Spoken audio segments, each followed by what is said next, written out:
Hello, good morning. ഞാനിന്നൊരു ചെറുനാരങ്ങ അച്ചാറിൻ്റെ recipe ആയിട്ട് വന്നിരിക്കുന്നത്. ഇതൊരു കർണാടക മോഡൽ ഉണ്ടാക്കുന്ന അച്ചാറാണ്. എൻ്റെ മദർ ഇൻ ലോ ഇങ്ങനെയാണ് ഉണ്ടാക്കിക്കൊണ്ടിരുന്നത്. അതുപോലെ നമുക്കും ഒന്ന് ഉണ്ടാക്കി നോക്കാം. ഞാനിതിൽ ഏതാണ്ട് 1/2 കിലോയോളം ചെറുനാരങ്ങയുണ്ട്. അത് നല്ലപോലെ കഴുകി തുടച്ച് ഒന്ന് വെയിലത്തല്ല, ഒരു കാറ്റൊക്കെ കൊണ്ടിച്ച് അതിൻ്റെ വെള്ളത്തിൻ്റെ അംശം തീരെ ഉണ്ടാവാൻ പാടില്ല. നിങ്ങൾ അഥവാ ഫ്രിഡ്ജിൽ സൂക്ഷിച്ചതാണ് എടുക്കുന്നതെങ്കിൽ ഫ്രിഡ്ജിൽ നിന്ന് എടുത്ത് തുടച്ച് ഉടനെ ചെയ്യരുത്. കാരണം അപ്പം അതിൻ്റെ ഉള്ളിൽ നിന്ന് വെള്ളം ഇങ്ങനെ വന്നുകൊണ്ടിരിക്കുക. വെള്ളം കംപ്ലീറ്റ് പോയ ശേഷം മാത്രമേ ചെയ്യാൻ പാടുള്ളൂ. ഇതിലേക്ക് ആവശ്യമുള്ള സാധനങ്ങൾ എന്താണെന്ന് വെച്ചാൽ ഇതാ ഒരു ടേബിൾ സ്പൂൺ നിറച്ച് തന്നെ മുളക് എരിവ് നന്നായിട്ട് വേണം. പിന്നെ ഉലുവ പൊടിച്ചതാണ്. ഉലുവ ഞാനിത് വെയിലത്ത് വെച്ച് ഉണക്കി പൊടിച്ച ഉലുവയാണ്. അത് 1 ടീസ്പൂണ്. കായം 2 കഷ്ണം പെരുങ്കായം എടുത്തിട്ടുണ്ട്.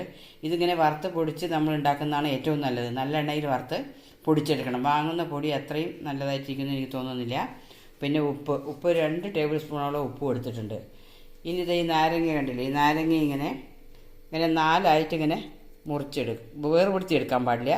ഇങ്ങനെ എടുക്കുക. ഇതുപോലെ ആക്കിയിട്ട് അതിനകത്തേക്ക് നമ്മൾ ഉപ്പ് പൊടി ഇട്ട് കൊടുക്കണം. ഇത്തിരി ഉപ്പ് ഇതിനകത്തേക്ക്, ഉപ്പ് പൊടി ഇതിനകത്തേക്ക് ഇങ്ങനെ ചേർത്ത് ഇട്ട് കൊടുക്കുക. ഇങ്ങനെ ഇതെല്ലാം തന്നെ ഇങ്ങനെ ചെയ്തിട്ട് വരണം. നമുക്ക് എല്ലാം ഇതുപോലെ 4ആക്കി ഉപ്പ് ചേർത്തിട്ട് വരാം. എല്ലാ നാരങ്ങയും ഞാനിങ്ങനെ 4ആയിട്ട് കയറി അകത്ത് ഉപ്പ് തിരുമ്പി വെച്ചിട്ടുണ്ട്. ഇനി ഇതിൽ നമുക്ക് ചെയ്യേണ്ടതെന്ന് വെച്ചാൽ, ഇത് ഞാനിപ്പോൾ ഒരു 1/2 കിലോ എടുത്തുള്ളൂ. ഇത് ഒരുപാട് കാലം പറഞ്ഞ് വർഷങ്ങളോളം യാതൊരു പ്രിസർവേറ്റീവ്സ് ഇല്ലാതെ തന്നെ കേടുവരാതിരിക്കും. അതുകൊണ്ട് തന്നെ നിങ്ങളിത് ഉണ്ടാക്കുമ്പോൾ കുറച്ച് കൂടുതൽ 1 കിലോയോ 2 കിലോ ആക്കി ഉണ്ടാക്കുന്നത് ഏറ്റവും നല്ലതാണ്. എന്നിട്ട് ഇതിനെ നമുക്കൊരു ഭരണിയിലേക്ക് ഇട്ട് കൊടുക്കുക. ആ ഭരണിയിൽ വയ്ക്കുന്നതിന് മുമ്പ് ലേശം ഉപ്പിട്ട് കൊടുക്കുക ഭരണിയിൽ. എന്നിട്ട് ഈ നാരങ്ങകൾ ഓരോന്നായിട്ട് അതിനകത്തേക്ക് വെച്ച് കൊടുക്കാം.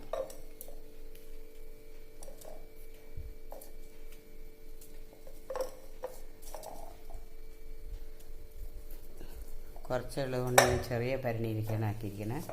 അങ്ങനെ എല്ലാം അതിനകത്തേക്ക് ഇട്ടിട്ട് കുറച്ച് ഉപ്പ് കൂടി മുകളിൽ തൂവി കൊടുക്കാം. ഇനി ഇതൊരു 2 ദിവസം ഇങ്ങനെ അടച്ച് ഉള്ളിൽ തന്നെ വയ്ക്കാം. അപ്പോഴേക്കും അതിലത്തെ ഉപ്പെല്ലാം അരിഞ്ഞ് വെള്ളമായിട്ടുണ്ടാവും. അതിനുശേഷം നമുക്കിതിനെ എടുത്ത് ഇളക്കി വെച്ച് വെയിലത്ത് വെച്ചിട്ട് 2-3 ദിവസം വെയിൽ കൊള്ളിക്കണം. ഇത് ഉണ്ടാക്കാൻ കുറച്ച് താമസമാണെങ്കിൽ കൂടി കുറേ കാലം ഇത് കേടുകൂടാതിരിക്കും. വെയിലത്ത് വെക്കുമ്പോൾ ഇടയ്ക്കിടയ്ക്ക് ഇളക്കി കൊടുത്ത് ഈ 2-3 ദിവസം വെച്ച് കഴിയുമ്പോഴേക്കും നാരങ്ങ നല്ല സ്മൂത്തായിരിക്കും. അതിന് ശേഷം നമുക്ക് അച്ചാർ എങ്ങനെ തയ്യാറാക്കണമെന്ന് കാണിച്ചു തരാം. നമുക്കിനി അച്ചാർ എങ്ങനെയാണ് തയ്യാറാക്കുന്നത് നോക്കാം.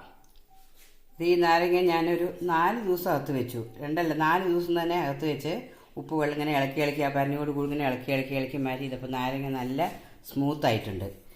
ഇനി ഇതിലേക്ക് വേണ്ട സാധനങ്ങൾ നമുക്ക് തയ്യാറാക്കാം. ഇതിൽ കടുക് എടുത്ത് വെച്ചിട്ടുണ്ട്. കടുകിലൊരു 3 വറ്റൽമുളക് ഞാൻ പൊട്ടിച്ചിട്ടുണ്ട്. അത് നല്ലെണ്ണ ഞാൻ ചൂടായില്ല. ഞാൻ കായം വറുത്തെടുത്തതിൻ്റെ പൊടികളാണ് ഇതിൽ കാണുന്നത്. കടുക് നമുക്ക് അതിലിട്ട് പൊട്ടിക്കാം.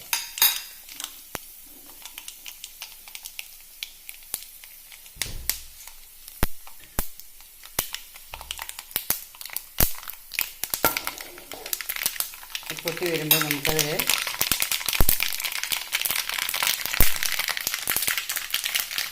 കടുക് പൊട്ടിക്കഴിഞ്ഞാൽ നമുക്ക് ഗ്യാസ് ഒന്ന് ഓഫ് ചെയ്യാം. അല്ലെങ്കിൽ നമ്മൾ ചെയ്യുന്ന മുളക് പൊടിയൊക്കെ അതിൽ കരിഞ്ഞു പോകും. അപ്പോൾ ഗ്യാസ് ഞാനിവിടെ ഓഫ് ചെയ്തിരിക്കുകയാണ്.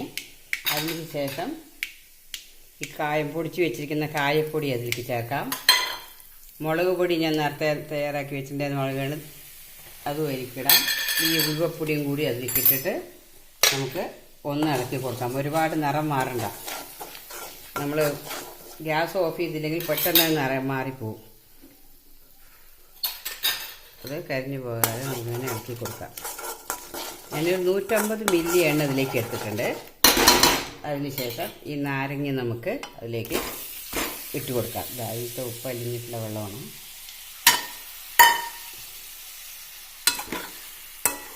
ഇങ്ങനെ ഇളക്കി മുളകൊക്കെ അതിൽ എല്ലാ ഭാഗത്തും ചേർന്ന പോലെ നല്ലപോലെ ഇളക്കി യോജിപ്പിക്കുക.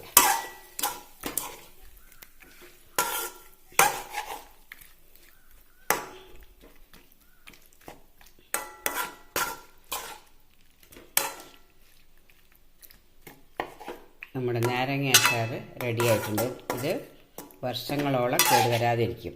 അതിന് നിങ്ങൾ ഒരു കാര്യം കൂടി പ്രത്യേകം ശ്രദ്ധിക്കേണ്ടത് എന്താണെന്ന് വെച്ചാൽ, ഇത് എടുത്ത് ഉപയോഗിക്കുന്ന സമയത്ത് ഒരിക്കലും നനഞ്ഞ കയ്യിലോ സ്പൂണോ ഉപയോഗിച്ച് ഇതെടുക്കരുത്. നല്ല ഉണങ്ങി തുടച്ച് വൃത്തിയാക്കിയ സ്പൂൺ കൊണ്ട് വേണം എടുക്കാൻ. അങ്ങനെ സൂക്ഷിച്ചാൽ ഇത് വർഷങ്ങളോളം കേടുകൂടാതെ ഇരിക്കും. നല്ല ടേസ്റ്റുമാണ് ഇതിന്. പിന്നെ ഈ കായപ്പൊടി ഞാൻ പറഞ്ഞത് അത് ഏറ്റവും കൂടുതൽ കായം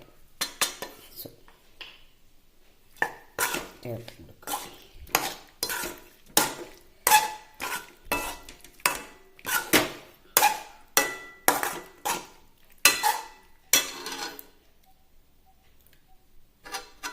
ഇത് ഉണ്ടാക്കി നോക്കിയാൽ നിങ്ങൾക്ക് എല്ലാവർക്കും ഇഷ്ടപ്പെടുമെന്ന് വിചാരിക്കുന്നു.